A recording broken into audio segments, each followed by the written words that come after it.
Against their common enemy that was the British. Revolt of 1857 को यही बोलते हैं कि कोई भी ऐसा वर्ग नहीं था हिंदुस्तान का जो 1757 से लेकर 1857 ये 100 साल के रेजिम में, अंग्रेजी हुकूमत में, जिसको एडवर्सली अफेक्ट नहीं किया था अंग्रेजों ने। तो हिंदू का तो समझ सकते हैं कि काऊ का यूज़ हुआ था इसलिए वो रिवोल्ट किया, बात मुस्लिम्स नहीं, एक ही कारण थोड़ी था। इट वॉज इनफैक्ट इंस्टेंट ये रीज़न, वही कारण नहीं था। रिवोल्ट ऑफ 1857 का कारण बहुत बृहद है।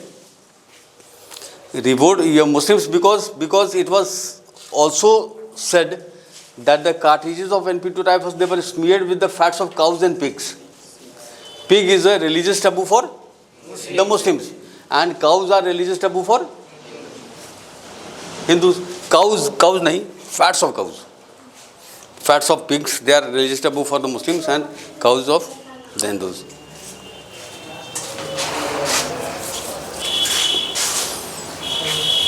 एट में रिपोर्ट ऑफ 1857 पढ़ाया तुम लोग को, बहुत बढ़िया से पढ़ाए हैं, कनेक्ट रखना। क्योंकि इंडियन नेशनल मूवमेंट जो है ना, ये चैप्टर इंडिया के कोई भी किसी भी स्टेट सर्विस दो या सिविल सर्विस दो, तुमको ये वाला चैप्टर कॉमन मिलेगा। इसलिए इसको हम ज़्यादा फोकस करके पढ़ाते हैं कि 8 का हो बच्चा 10 में रिपीट कर देगा, 12th में और ग्रेजुएशन में पढ़ेगा तो एकदम पूरा कंठस्थ हो जाएगा और लॉजिकल क्वेश्चन आता है। इस टाइप का मैंने क्वेश्चन नहीं आता है कि रिवोल्ट 1857 के कारण का विश्लेषण करें, ये सब क्वेश्चन नहीं आता है। बच्चा वाला क्वेश्चन है 7वां 8वां का।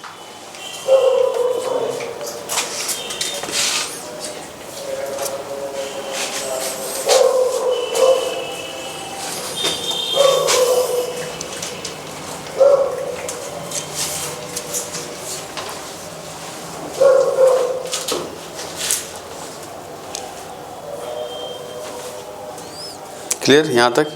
मिटाएं इसको।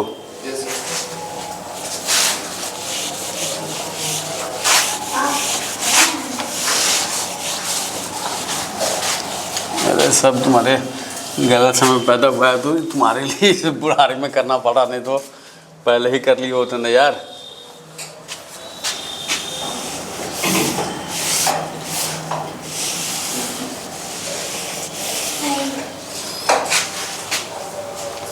देखिए अब देखो, अब revolt of 1857 why it was in fact an eye opener for the Indian,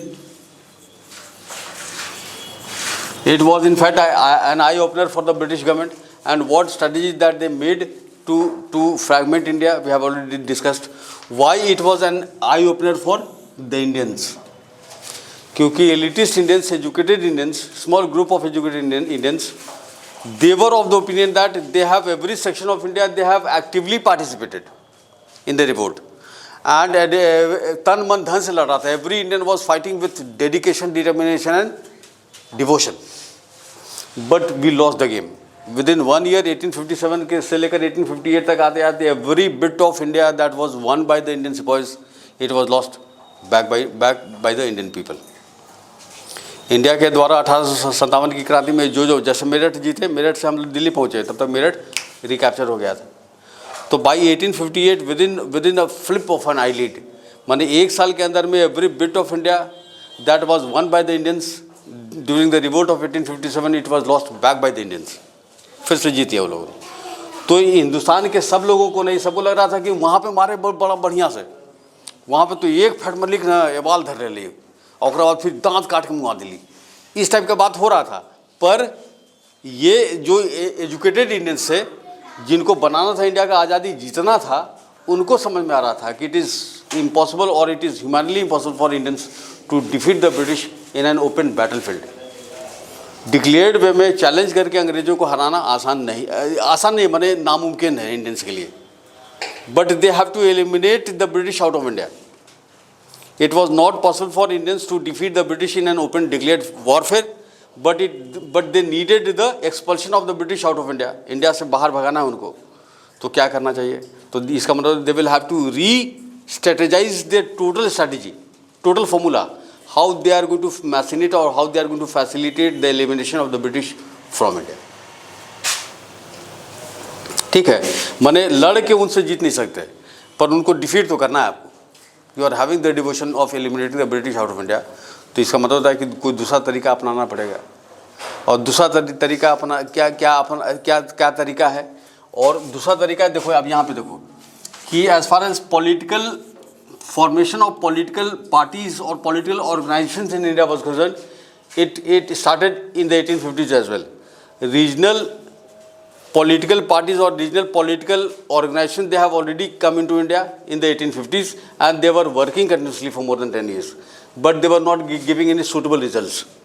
जैसे मद्रास महाजन सभा है, बॉम्बे इंडिया एसोसिएशन है, बंगाल प्रेसिडेंसी एसोसिएशन है, मद्रास नेटिव एसोसिएशन है, इसी तरह से ये डेकान सोसाइटी है या डेकान कुछ कैसा है.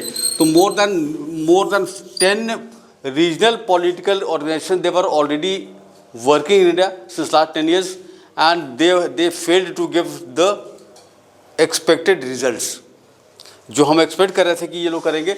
बिकॉज ये क्लियर हो गया था मद्रास महाजन सभा के almost all the members of the Madras Mahajan Sabha they are of Madras Presidency. And when they are making hue and cry against the British government, when they are demanding, putting some demand before the British government, other people of India who are associated with other organizations, they are silent. So it was very easy for the British government to suppress one small group of Indians. When Bombay India Association members, when they were demanding anything from the British, to other people of India, they are silent. So it was very easy for them to suppress this small group of people. ठीक है. उसी तरह से Bengal presidency association हो चाहे Madras native association हो, तो ये regional political parties they are not going to work. ये काम नहीं करेगा. इसका मतलब होता है कि कुछ और बात करना पड़ेगा, कुछ और सोचना पड़ेगा. और उसी में एक सुरेंद्र नाथ बनर्जी थे, who was in fact a very intelligent student.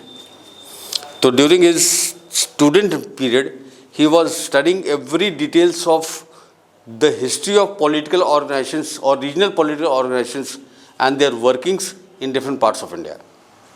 And he was the first man to give a concept to the country that we will have to come to a pan India association. Akhil Bharatiya बनाना पर regional political party से काम नहीं चलेगा.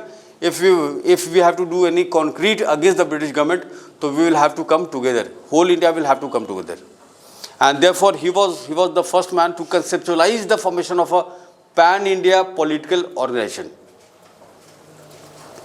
ठीक है. And with this concept he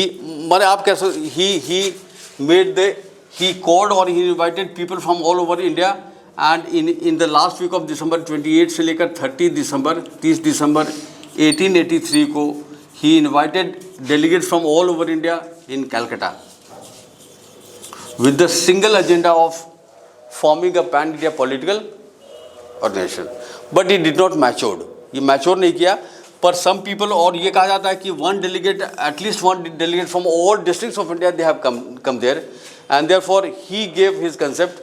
इसने अपना proposal रखा कि we are here to form a all India pan-India political organization. And with this concept, it was seconded by every member of every delegates who are attending this session. और तब आया Indian National Conference. Indian National Conference आ गया. Indian National Conference was to behave as a political platform that is going to provide platform from where the strategy to facilitate British elimination from India will be done. यहाँ पे platform, ये political pan India political platform होगा जो सारे के सारे हिंदुस्तानियों को इकट्ठा करेगा, या बाद में तय होगा. पर it is simply going to turn out to be a political pan India political platform that is going to invite every Indian from all parts of India and strategize India's independence. ठीक है. 1883 last week of December 1883 में ये बन के तैयार हो गया. उसके पहले का थोड़ा सा सुरेंद्र नाथ बनर्जी का पढ़ लेना किसी भी किताब में कि he was the second Indian to complete the Indian Civil Services, but within 5 years 74 में हुए थे और 79 में he was checked out of नौकरी, and that on flimsy ground. फ्रेमरी ग्राउंड पे उनको निकाल दिया गया था, तो it hurt Surendra Nath Banerjee emotionally. ठीक है, within 2 to 3 years he was once again reinstated as the DO, reinstated, फिर से उनकी नौकरी मिल गई थी।